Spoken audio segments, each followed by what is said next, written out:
में भी 15,000 जो कंप्लेंट फाइल थी वो इसी ईवीएम्स को लेकर के थी। इसी के साथ में आप लोगों ने देखा होगा कि ऑफलाइन बहुत सारी कंप्लेंट फाइल हैं जिसका अभी तक कोई निराकरण नहीं है, जो अनकाउंटेबल है। हमारे पास भी डेटास नहीं है। छत्तीसगढ़ के भी बहुत सारे कंप्लेंट हैं जिनका अभी तक हमारे पास भी डेटास नहीं है। बहुत सारी कंप्लेंट इसी से रिलेटेड है। तो ईवीएम की गड़बड़ी को लेकर के ही है, न कि जस्टिस ऑफ इंडिया के पास में मैटर है उनके पर्सनल कंसर्न में। जैसे जो मैंने डेटा दिया है और वो डेटा इलेक्शन कमीशन के डेटा से डिफर है, मैंने जो बोला वो राइट है, तो वो सारी चीज़ों पर चुनाव दोबारा होंगे, आप लोग फिर फ्री हो जाइए।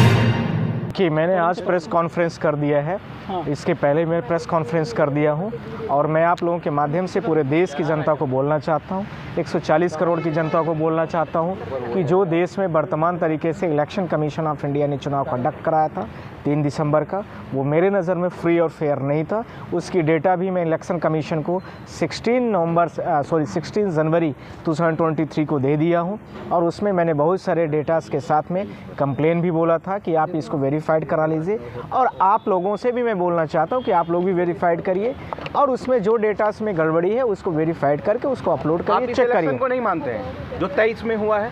मैं अभी मानने और नहीं मानने का सवाल नहीं, अभी मैंने सिर्फ चेक करने की बात कर रहा हूँ। चेक करने के लिए मैंने बोला है कि आप उसको चेक कर लीजिए। Honourable chief justice of India को भी इस मतलब पूरे डेटास के साथ में मैंने पूरे भारत देश को थ्रू जनरल रजिस्ट्रार मैं आप लोगों के माध्यम से बोलना चाहता हूं कि उसमें मैंने दे दिया है। ऑनरेबल जनरल रजिस्ट्रार साहब ने उसमें जो मिस्टर ऑनरेबल प्रदीप कुमार लांगड़े जी जो हैं उनको कमेटी इसमें रख करके उसमें पूरे डेटास को वेरीफाइड वो करवा रहे हैं, चेक कर रहे हैं और उसमें जांच चल रही है। आप लोग उसकी जो भी चीज़ें हैं वो आगे बढ़ रही हैं। क्या चाहते हैं आप सर इस जो चुनाव मैं ये चाहना चाहता हूँ कि जो यदि चुनाव में जो मैंने डेटा दिया है और जो इलेक्शन कमीशन का डेटा वो अपना वेरीफाइड कर ले और ये दोनों हमारा डेटा इलेक्शन कमीशन के डेटा के साथ में मैच करता है तो फिर इसके साथ में इलेक्शन कमीशन ऑफ इंडिया को इमीडिएट टेक एन एक्शन करना चाहिए और ऑर्डर फॉर रिकॉल उसको करे। जितना भी चुनाव में रिजल्ट डिक्लेयर किया गया है वो गलत है और उसको जो है इमीडिएट उसको वापस करे,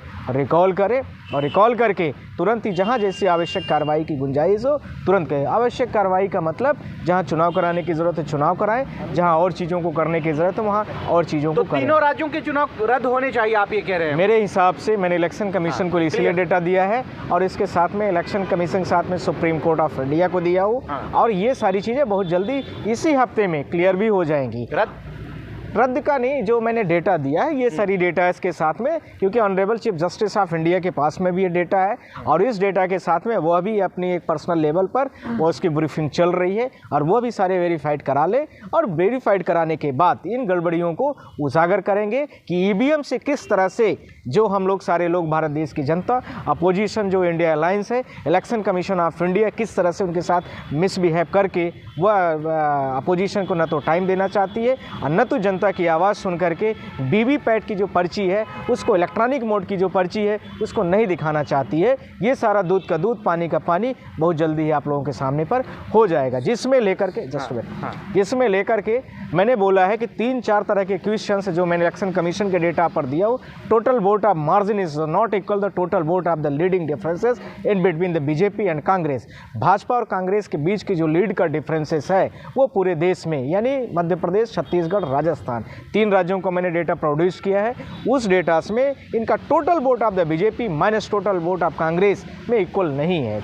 ये मेरा पहला है। दूसरा, margin of the vote is the not equal to the percentage. जैसे छत्तीसगढ़ का उन्होंने बोला 4%, मध्य प्रदेश का बोला 8.15%, इसके साथ में उन्होंने राजस्थान का बोला 2.1% के आसपास है। तो ये सारे परसेंटेज भी उनके गलत हैं, यह भी उसमें साबित हो गया है। डी.वाई. चंद्रचूड़ साहब इसमें इन्वॉल्व हैं, CJI chief justice of India. हाँ, सारे लोग इन्वॉल्व हैं। मैं आप लोगों से बोलना चाहता हूँ, मैंने आपको बता भी दिया, नाम भी बता दिया कि कमेटीज में उसको रेक्टिफाइड करने के लिए ऑनरेबल हमारे जो जनरल रजिस्ट्रार साहब हैं उन्होंने उसको वेरीफाइड करने के लिए दे दिया है। मैंने आप लोगों को नाम भी बता दिया है कि ऑनरेबल्स हमारे जो हमारे रजिस्ट्रार साहब हैं, जनरल रजिस्ट्रार भारत देश के सुप्रीम कोर्ट के, उन्होंने मार्क करके आगे फॉरवर्ड कर दिया है। मैं आप लोगों को बोल चुका हूँ, 2 बार बोला। क्या आप इस पक्ष में हैं कि 3 राज्यों के जो चुनाव है वो रद्द हो? मैं बार बार पूछ रहा हूँ क्योंकि जो आंकड़े हैं वोटिंग ईवीएम से जो वोटिंग हुई और रियल वोट में बहुत अंतर है, काफी बड़ा अंतर है। यही तो मैंने दिया ऑनरेबल जस्टिस को,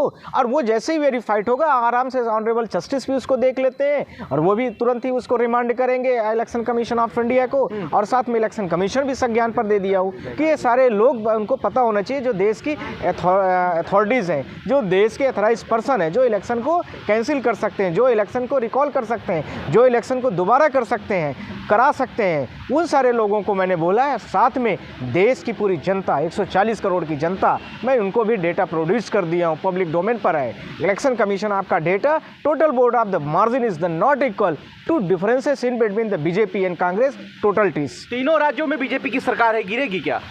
तीनों राज्यों की सरकार का ये जो डेटा है, डेटा को पहले मिला लेने दीजिए इलेक्शन कमीशन ऑफ इंडिया को भी। ऑनरेबल मैं तो मिला करके उनको दे दिया हूँ, मैंने पूरा मिला लिया। मेरे से भी, मैं भी ह्यूमन बींग्स हूँ और मान 10 तरीके से मैंने मिलवाया है, 20 लोगों को बैठा के अलग अलग तरीके से मिलवाया है। पर बाय द वे वो भी मिलवा ले, मैं पूरा प्रॉपर करके काम करता हूँ, मैं इलेक्शन कमीशन की तरह काम नहीं करूँगा। व्यक्तिगत जो आपने जब मिलवा लिया 10 लोगों से, तो आपके हिसाब से गलत डेटा पाया जाता है, सरकार उस पर क्या चुनाव दोबारा हो सकते हैं? देखिए, मैंने डेटा दिया है, मैं इलेक्शन कमीशन को भी दिया हूँ as per the legally format पर, दूसरा चीफ जस्टिस ऑफ इंडिया को भी दिया हूँ लीगली फॉर्मेट पर। ये सब legal head authorities of India हैं और इन लोगों की जिम्मेदारी और जवाबदेही दोनों है कि यदि मैं सारी चीज़ों को लेकर के मैंने आपको दिया है तो उसका मतलब जाहिर सा है कि आप उसमें जो भी चीज़ें हैं उनको क्लियर करिए और करेक्ट करिए। सरकार गिर रही है नहीं आपके हिसाब से?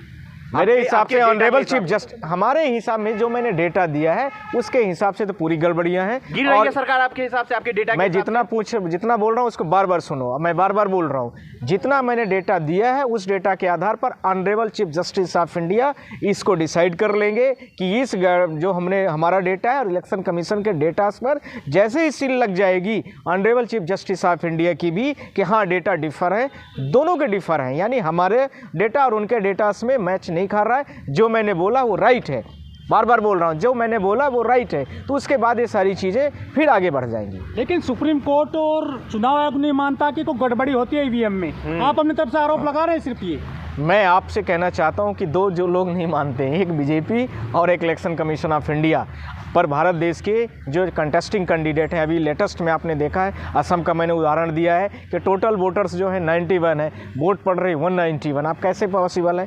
मैंने छत्तीसगढ़ का उदाहरण दिया आप लोगों के सामने पर कि छत्तीसगढ़ में आप लोगों ने देखा होगा कुछ कैंडिडेट ऐसे भी रहे हैं जिनमें एक भी वोट नहीं मिल रही। वो कह रहा है कि हमें हमारे घर के लोगों ने दिया, रिश्तेदार ने नहीं दिया, वोटरों ने नहीं दिया, मैं तो अपना वोट दिया हूँ। वो कहता है तो फिर ईवीएम की गड़बड़। हाँ, बीएसपी के कैंडिडेट हैं, तो इसका भी प्रूफ हो रहा है। दूसरा, इसके साथ में कई जगह पर, कई राज्यों पर आप लोगों ने देखा होगा, मध्य प्रदेश में भी 15,000 जो कंप्लेंट फाइल थी वो इसी ईवीएम्स को लेकर के थी।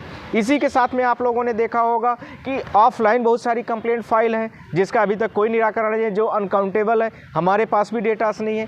छत्तीसगढ़ के भी बहुत सारे कंप्लेंट हैं जिनका अभी तक हमारे पास भी डेटास नहीं है, बहुत सारी कंप्लेंट इसी से रिलेटेड है। तो ईवीएम की गड़बड़ी को लेकर के ही है, न कि हम व्यक्ति विशेष कह रहे हैं। जो लोग आवाज़ उठा रहे हैं वो देश के हमारे नायक हैं, देश के हीरो हैं। मैं आप लोगों के माध्यम से, पूरी मीडिया हमारी हीरो है जो देश की जनता के साथ में खड़ी हुई है और देश की जनता की आवाज़ उठा रही है, सेफ डेमोक्रेसी कर रही है।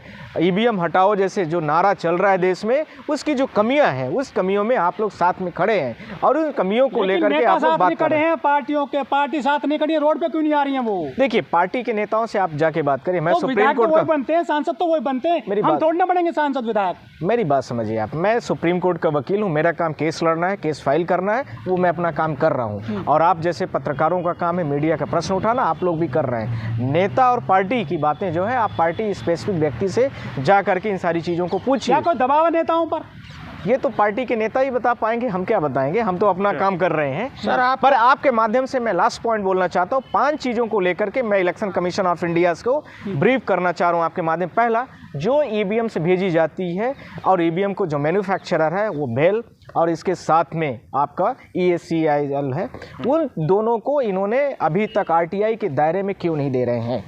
जो मैन्युफैक्चर, जस्ट वेट, पूरा हमें कंप्लीट पूरा आप बोल लेना। उसके बाद दूसरा, जो ईवीएम में डाटा डालने वाला व्यक्ति होता है, डेजिग्नेटेड व्यक्ति, जो भी इंजीनियर्स लेवल का होता है, उसका नाम क्यों डेजिग्नेशन के साथ में पूरे भारत देश के पब्लिक डोमेन पर क्यों नहीं करते हैं? तीसरा पॉइंट, जितने भी डिस्पैच नंबर ईवीएम भेजी जाती हैं, जैसे मान लीजिए कोई भी विधानसभा में भेजी जा रही है, जिले में भेजी जा रही है, वो सारी चीज़ों को लेकर के ये क्यों नहीं डिस्क्लोज करते हैं?